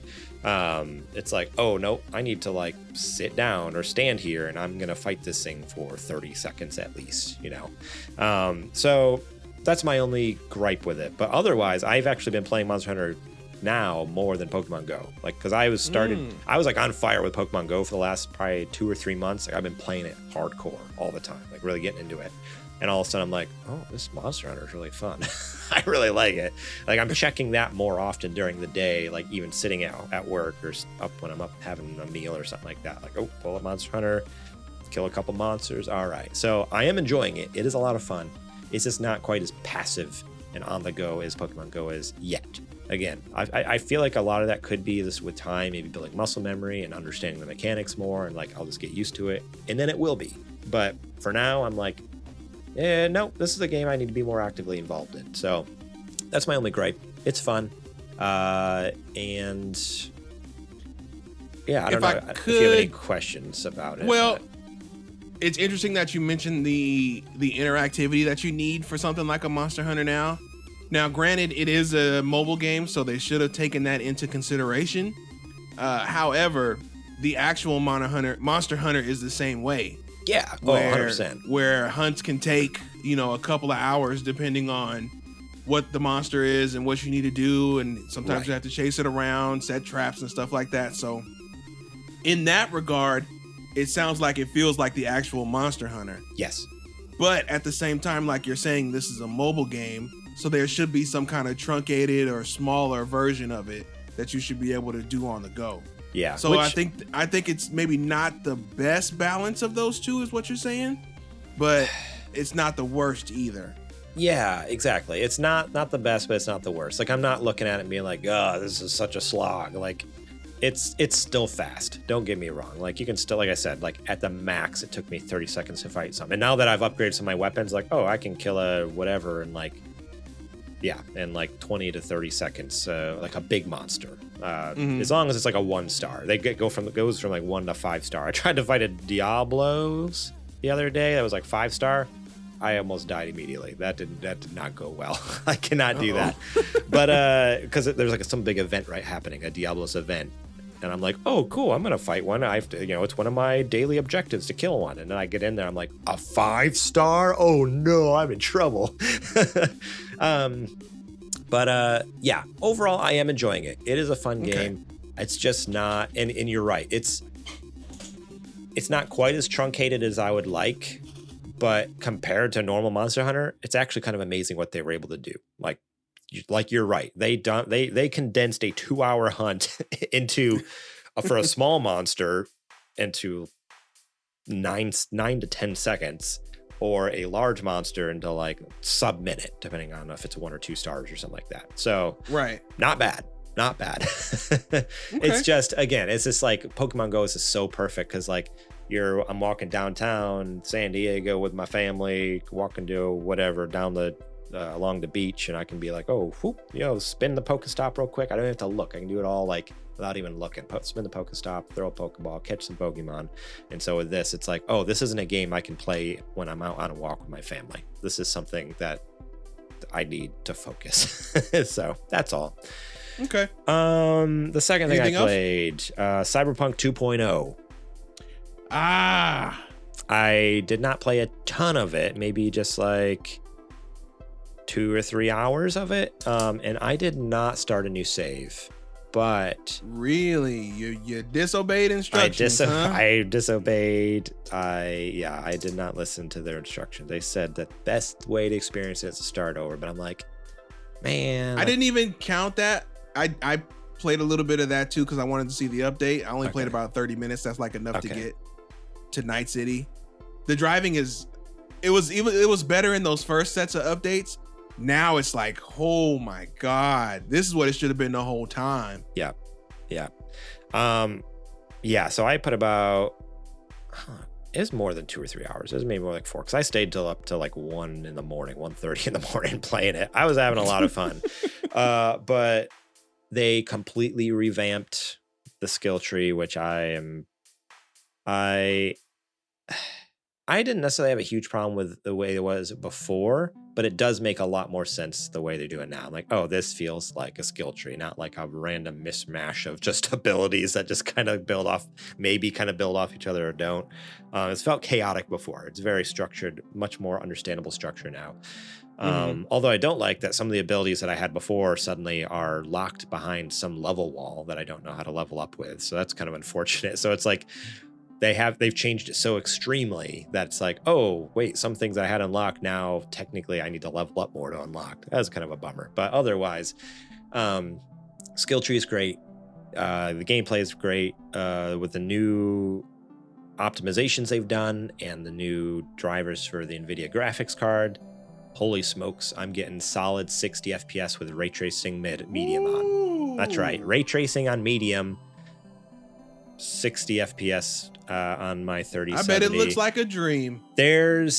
I'm not gonna lie, there's dips sometimes, but the majority of the time I'm looking, it's sitting real close to like, I think the only time it dropped to like maybe 50 or something like that was like, and even that, like most of the time, like fluctuating between 50 and 60 is like barely noticeable. Like, I don't know, especially in a game like this. If it was like a fast-paced FPS, something like that, that would be noticeable. Mm-hmm. But for like a cinematic first person, like type of RPG that this is, the 50 to 60 dips, like it was barely noticeable. And it was when it was like high traffic areas. Fortunately, it was never when I was like in combat. Like when I was in combat, things ran pretty smooth, because a lot of times the combat happens like it's in a certain area. It's like inside of a mall, inside of a building. So it's like at that point, bet you get the 60s. So it's like the game's not having to render a whole world. It's rendering like this one room you're in, you know? And so the combat's nice, buttery smooth. And then when you're out of combat, out in the open world in Night City, it's like, all right, it's understandable that it dropped to 50 FPS because I only have a 3070 and there's, you know, all these people and all this neon and all these cars, and it looks gorgeous. It looks so good. I even messed around. I was able to fire it up into overdrive mode or whatever it is with the path tracing. 2 frames a second? I was getting like 2 frames a second, but well, actually, so because I went in the photo, I did it purely just for photo mode. I went in the photo mode. I was getting 15 frames per second, but then when I clicked the take photo button, all of a sudden it drops to like 1 to 2 frames a second. Because it's saving all that data. Because it's trying to save all the data like frame by frame and like piece it all together. I'm like, oh no, I thought it crashed the first time I did it. I'm like, oh, I broke it. And then like 30 seconds later, all of a sudden it's just like, it like ramps back up to like 15 FPS. I'm like, all right, I got to get out of overdrive before my GPU blows up. Melts. But the screenshots you, were so sick. I'm like, oh, that's so cool. I just unlocked a Porsche. I got a sick Porsche, like the neon reflecting off the Porsche. I'm like, heck yeah. So I'm all in Cyberpunk. Like the graphics look better than ever. It's running smoother than ever. I haven't gotten any bugs in so long. The story is great. We've already talked about that because I've already been playing it the last like 6 months. The story is fantastic. I'm loving it. Right. So and what I found out too, I originally thought the DLC happened after the end of the story. It doesn't. It takes place before the end of the game. So like what happens is after a certain quest, you finish it. If you own the DLC, suddenly you'll get a call from someone, and then it'll be like a side mission you go off and do before the end of the game. How far, like right before the end? Like, do I have time to play the game a little bit and then come back and buy the DLC? Yeah. I think it's later in the game. I mean, okay. So when I was playing the other night, I even hit a point where it says, hey, if you continue with this mission, this is a point of no return. And I didn't do it because I had other main/side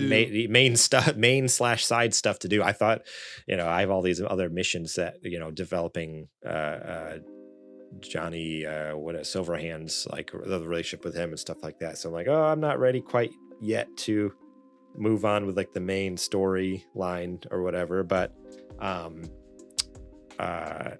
yeah, so it's, yeah, I think you have plenty of time to play before you technically hit the point where you would go off and do the DLC. But what's cool is like with the DLC, you can do it whenever. Like from what I understand, like you don't have to do it when they give it to you. Like they'll give it to you and then it'll just show up as an objective. And then you can meet the person and start it that way. So as long as you don't do that point of no return mission, which they give you, there's a pop-up in it. Like that's what I got the other night. It's like, if you start this now, you won't be able to go back to Night City. I'm like, and this wasn't, this isn't even, that's not even for the DLC. This is straight up just like the main story mission. I'm like, oh, okay. I'm not ready to beat the game yet. So I stopped. I'll be back. So yeah, I'm excited. The DLC has gotten amazing reviews. It's getting like 9 out of 10s, 10 out of 10s. Like people are loving it. 8 out of 10s. Like basically 8s and ups is what it looks like from most places, which is awesome. I'll take it. Such a wild story, like such a wild ride with Cyberpunk, going from like busted game 3 out of 10 or whatever. I don't know. It was horrendous. People were scoring it so low, to suddenly like, this is a perfect game. Like it's up there with this is a 9 out of 10. Like what the heck? it goes to show that just a little more time. Let your studios cook. Just let them go. Let them make their stuff. Just trust the process. Let them put trust it out the process. Thank you. That's what I was trying to say. Trust the process. Yeah. They know what they're trying to make. They have the vision in their head. Now, do you have to rein them in? Of course. That's with any kind of project. So you don't get feature creep, and now the game never comes out like Star Citizen. But 95% of the time, as long as you keep them on track, you're gonna get a great product. Stop rushing these things out. Yeah, 100%. The last thing I played was Party Animals, which I played. Tell me about it. I played it just last night actually with some buds. I don't know if they're still in the chat here. They were watching a little bit ago on Twitch. Angel and it. Oh, I didn't play with Angel. Angel was busy. He was too busy hanging out with his dang girlfriend or something. I don't know. Lame. Instead of hanging out with the dudes. And Social was there though. We were playing some Party Animals, which this is a game that back in 2020 they put out a demo October 2020, and it blew our minds. Like our crew, like the group of guys that we were playing games with back in the day, we found this demo and fell in love with it. Just played it nonstop for the month, and then it just disappeared. And originally, like they made it sound like, oh, this winter, a couple more months and the full game's coming. Basically, the winter came and went, nothing. They were radio silent for 3 years. Just about. I mean, I guess technically 2.5 years. They were radio silent for 2.5 years. And then all of a sudden, like 6 months ago, they're like, hey, Party Animals is coming to Game Pass. And we're all like, wait, what? This game? Now, this is the Gang Beast team, right? Because it feels very... No, it's not. It's very similar to it, but it's not. It's some Chinese developer, I think. Wow. Yeah. I would have told you up and down that it was the same team that did Gang Beast. That's interesting. It is by Recreate Games, which this is the only game they've made, it looks like. It's owned by Source Technology with the goal of creating next-gen immersive entertainment products. Our investors include Matrix Partners, Bartelsman, and Zen Fund. Yeah, it's a small indie dev, but I think they're based out of China, if I remember right. It doesn't really say where it's at, but yeah. Beijing and Shanghai. They have their studios are at.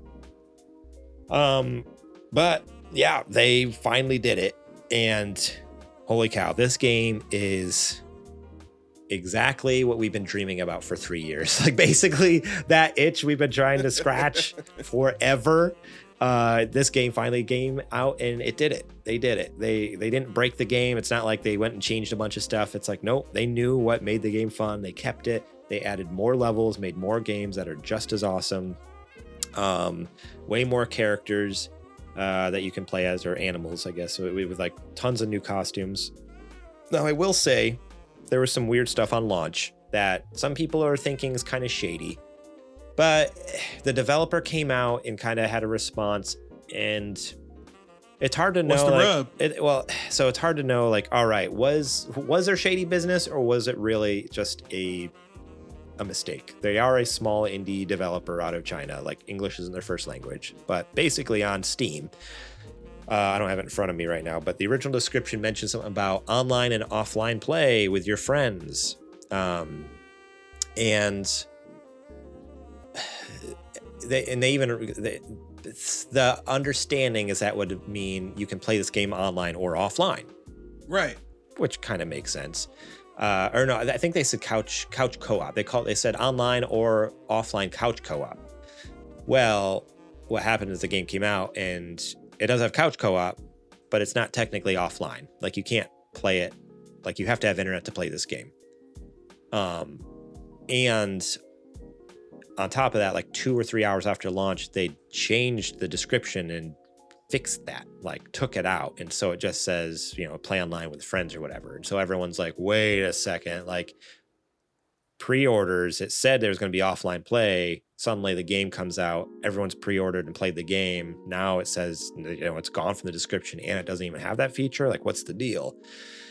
they came out in their statement said like, we're sorry, like when we said offline couch co-op, like we were referring more to the couch co-op. We didn't actually mean offline, like English isn't our first language. Like here's the original Chinese description, you know, a literal translation, which was hard to understand because, you know, they're different languages, but they're like, here's what we were trying to convey in the original Chinese.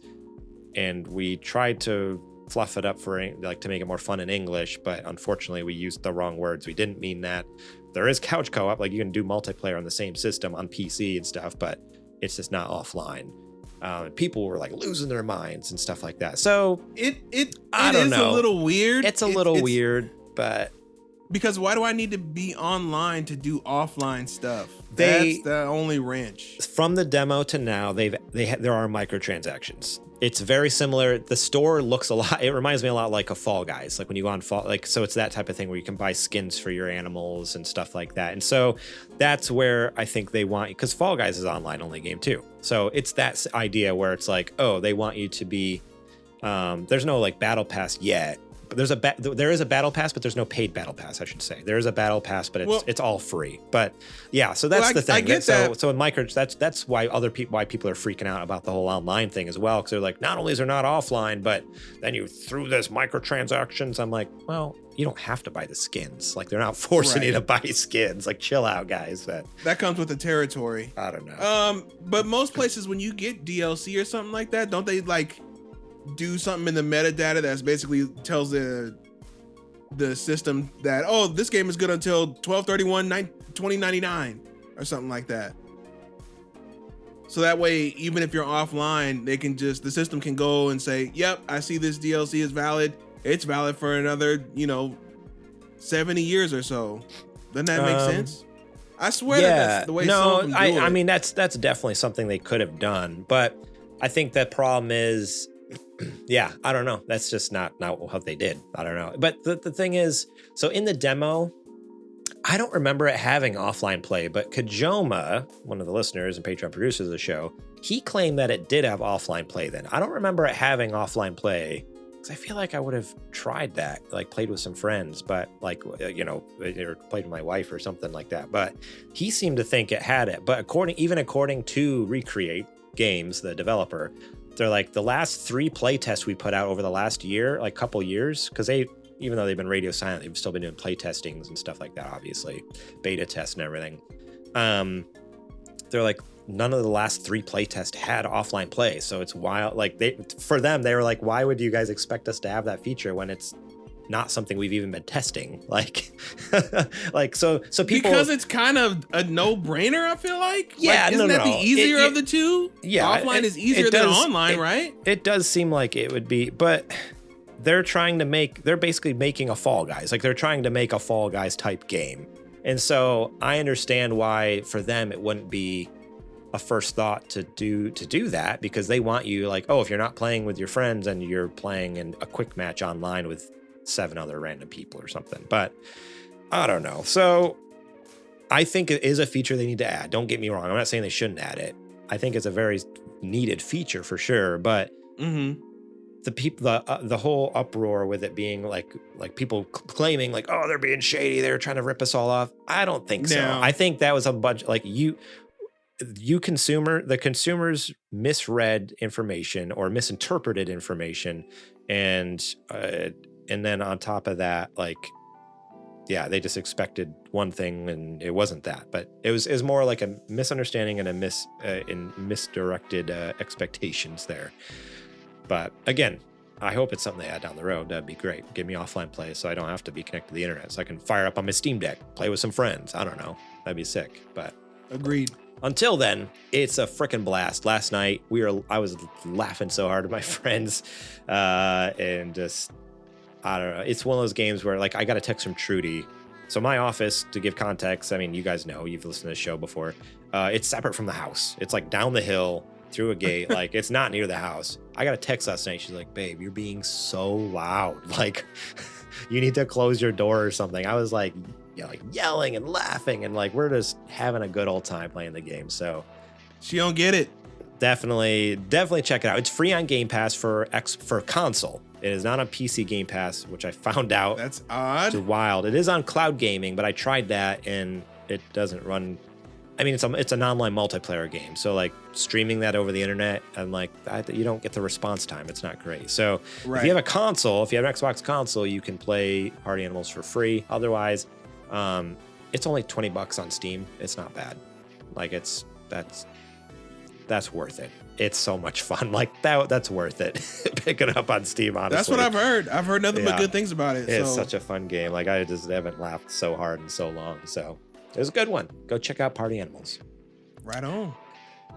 Oh, and with that, we are almost 2 hours in on this episode, so we should probably wrap this up. XL episode. I totally missed that Angel and Ensorcels subbed earlier. Oh shoot.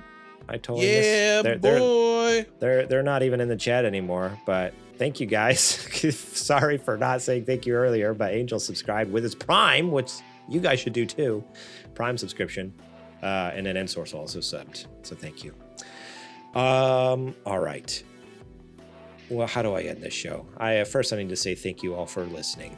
I appreciate you all. Thanks for bearing with us with all the being late on things and whatnot. Just thank you for understanding that, sometimes life happens and that we will make it up to you. We're not about to just like totally ditch you and be like, yeah, we're going to take your money and run. Like, no, we're here to make some cool content because we enjoy doing it and we enjoy having you guys along for the ride. So thank you for bearing with us with these, the last week or so. And even with the Super Later Boys thing, we will be getting those bonus episodes to you. I can't wait. I think it's going to be a fun one. I think it's going to be some fun stuff. So, speaking of, you can get those by supporting us at patreon.com/supergamerboys. If you really love what we do, want to throw us $1 or $5 or $10 or $15, go over to Patreon and get episodes early and free. Get our Patreon exclusive show, Super Later Boys, which hopefully should have 2 new episodes soon-ish. And help our show make cool things. If you want some merch, you can go over to sgbstore.com and get some t-shirts, get some coffee mugs, get some sweaters. It's starting to cool off out there. Fall's coming. Get a nice crew neck. I can't wait to break out. The best season. My Super Gamer Boys crew neck is my favorite. Like I wear that constantly. It's like the perfect temperature and it's so soft inside. I seriously wear it like all the time. That's like my daily driver, like work shirt. I mean, I work from home, but I don't wash it as much as I should. That's for sure. But it's my favorite. It's like I don't want to take it off to wash it. It's so good. So go over to sgbstore.com and pick up your own. Shout out to DJ Trues for these tunes that you hear in the background. Make sure to go show them some support over on the links in the show description and here on the podcast and YouTube. All the music stuff should be there for them. They got some new music out that just came out the last couple months. So go show them some love. You can find us during the week at supergamerboys.com, Twitter and Instagram at supergamerboys. I'm on Twitter and Instagram at gmorlang. Adrian, where can they find you at? You can find me any and everywhere at Homeboy. That's right. And that's all I got. So Adrian, do you mind taking us out? You got it. I'm not going to keep you guys long. We have an XL episode already. So I'm just going to say, like usual, thank you guys for hanging out with us. And thank you for your continued support. And we will see you next time. As always, we are the Super Gamer Boys. We'll catch you on the flippity flop. Yo, you really advocated for us to get nuked just so you could play Fallout. That was crazy. We did the apology video. We apologized. Just the idea that you like nonchalantly were just, let's get nuked. Wild. I'm sorry.